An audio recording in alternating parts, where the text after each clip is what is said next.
Speaking of that Excel worksheet, you can see right here, this is an example, we'll see it shortly, but down here on the tabs you can see the C chapter, chapter 8, so we'll be looking at chapter 8 and A4 for assignment 4. You can see right there, that's the solution. That won't be posted till after the assignment is due. Now back to the slides. So this chapter is mostly about, you can see right there, accountability and control, which a lot of people think of this as budgeting, and it's not far off. Now, you're most likely not going to be the person who designs the policies and procedures, but a lot of the stuff around budgeting there'll be policies and procedures. Every organization has them. And that's what will tell you how to do a lot of the things we're going to talk about. Now, one of the reasons that we do budgeting in the first place is to focus our attention on basically efficient and effective use of resources. Now, from a hospital's point of view, that might mean, are we using too many nurses in the ORs, or are we too tardy in discharging patients? Those are things that might impact our efficiency. Alternatively, we might look at our effectiveness. Are our patients, is our readmission rate too high? In which case we might be getting them out efficiently right there quickly, but we're not getting them out effectively, meaning the patients don't stay out, they're readmitted because we didn't do a great job. And both of these are things that you can get out of your kind of budgeting or control systems, where you can look at the number of inputs, and we'll look at that in a second or two, where you can look at the number of inputs per unit of output, but you can also get even more fine-tuned, not just looking at number of outputs, quote-unquote, number of discharges, but you can also start to incorporate quality measures, such as readmission rates and stuff like that. Lastly, one of the more boring things that these control systems do is protecting assets. So if you're ever in any kind of organization and it has an asset tag on it, which just means a little label with a number that's super glued to the thing, that means they're trying to prevent their stuff from going elsewhere. Now, every now and then I'll try to hit on certain questions I know you're going to see. Now, question 7, I believe, it comes right from here, and the textbook as well, which is basically accounting controls are things that you put in place before the fact. Those are things like a check requiring 2 different signatures before it's valid. So that happens before the fact. So before the check is even valid, you had to have the 2 signatures. And they just call that an accounting control. And these are just names that they give these things. But admin controls are things that they do that you consider being after the fact. Medicare famously does mostly after the fact audits, which would be considered, quote unquote, these administrative things. In other words, the quote unquote, the bad thing happened. We went over budget, or we did something we weren't supposed to do. It's already happened. But we didn't catch it before the fact. Indeed, we almost, quote unquote, let it happen. But after the fact, we did find it, and we're going to go back, and in Medicare's case, they'll just penalize the hospital to get their money back. Now, there's a bunch of elements to a control system, and a lot of this might sound like it makes more sense to accountants, but there is, you can think of a lot of them in medical terms as well. An audit trail is a lot like a patient chart. You can look back in history and see what's been done. Needing reliable personnel, that's having competent people work there, plus also, are they responsible? In other words, who has the keys to the drug cabinet? Separation of functions is famously done in healthcare by separating the person doing the diagnosis from the surgeon. You don't want anybody to have let's say, a financial incentive to think that surgery is required. Authorization always appears on scripts. Only doctors, nurse practitioners, and so forth can authorize certain drugs. There's adequate documentation. If you've ever had a hospital admission or surgery and sent that to Medicare, Medicare is going to make sure that you've got adequate documentation for that surgery, or, again, going back to that admin control thing, they'll just go backwards in time and not pay you for it. You can think of procedures kind of as practice protocols. In other words, would the average, if you're doing things in otolaryngology, would the average ENT do things in the same order that you're doing it? Would they order the same tests at the same time or prescribe roughly the same things? Things like safeguards just have to do with not losing the chart, number one. These bonding, vacations, and rotation of duties, these are a lot more practical in financial and banking institutions. To give you an example, a friend of mine works at a trading house, and he has to take a vacation of at least 2 weeks, 14 days straight, where he absolutely cannot dial into work or anything like that. The reason being, if he was trying to cheat the company, it would probably come out in 2 weeks. It doesn't always come out if the people are good at hiding things, but for the people who aren't good at hiding things, it probably would come out. This independent check, that's a lot like a second opinion. So this is all kind of a roundabout way of saying that every given profession, the money side of it or the clinical side of it, has some kind of control system. And a lot of the elements are fairly common to both. Now, Medicare and a lot of other payers are starting to use what they call these balanced scorecard things. And to be honest, this has more to do with reimbursement than controls, but controls are kind of in there, implied in there, to the extent that you've got budgets or targets that you're trying to achieve. Those targets might be financial, might be customer satisfaction measures, or increasingly more and more, we're seeing quality or outcome measures as well. In other words, things like readmission rates, long-term survival rates, pregnancy outcomes, that kind of thing. The benefit that they tout for these balanced scorecards is it keeps people from focusing on money alone, although human nature exists and money is important.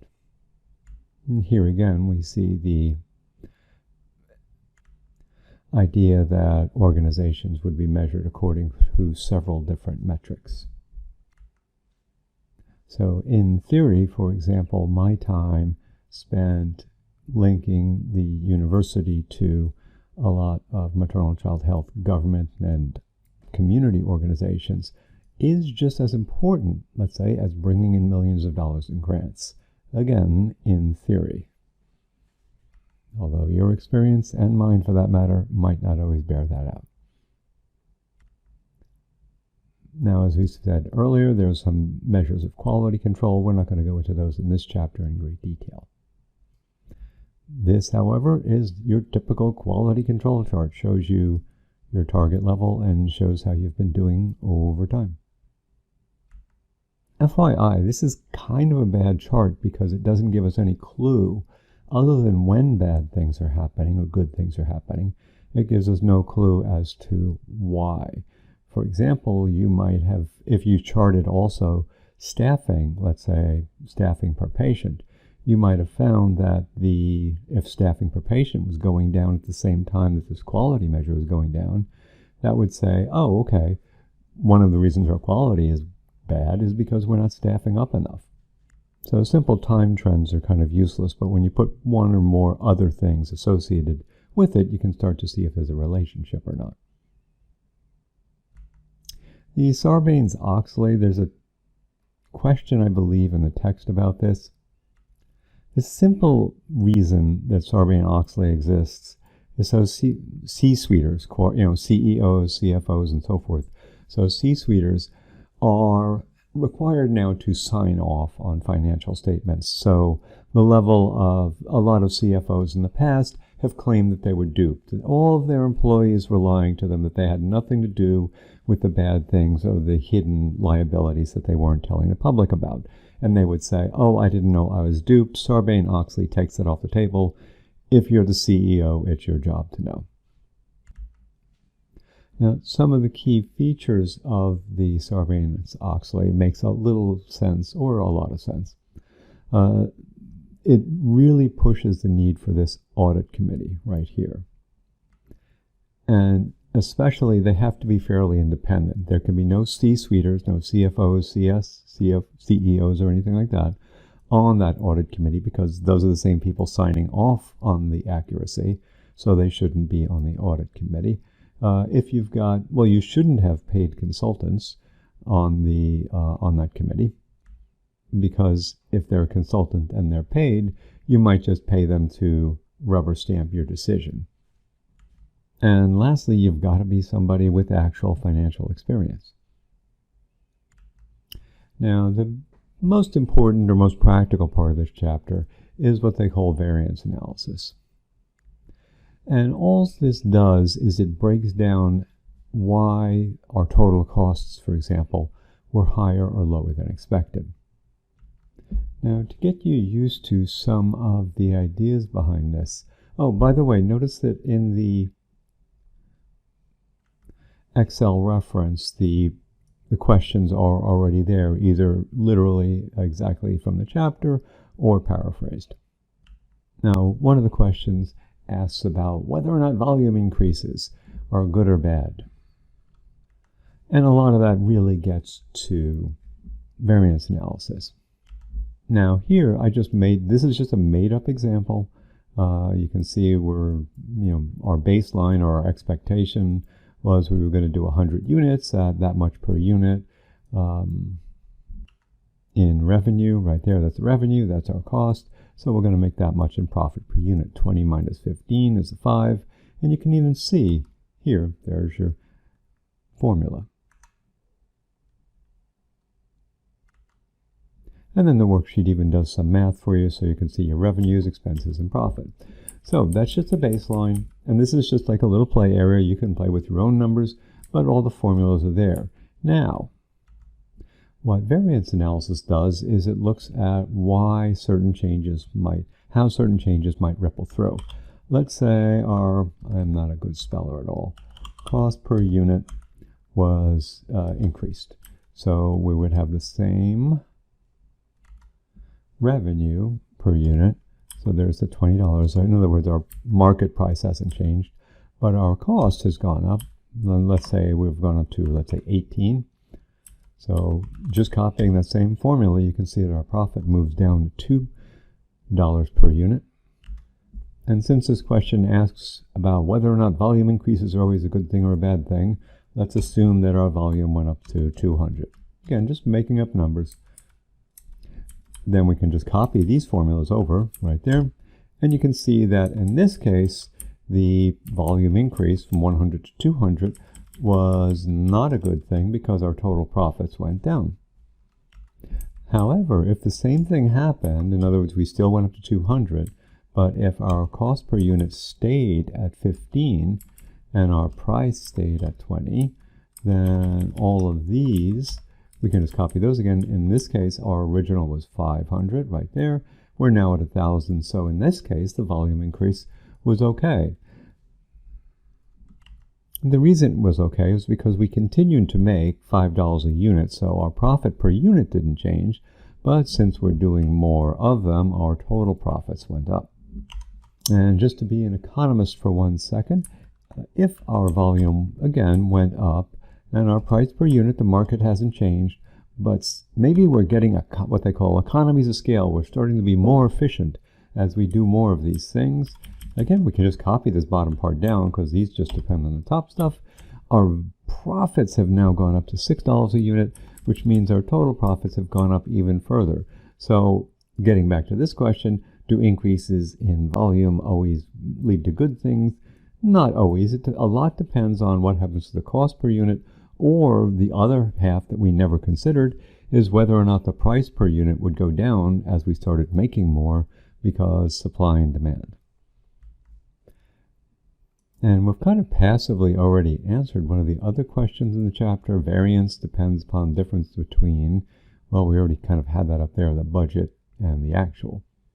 And in terms of these three factors, we've already kind of seen those.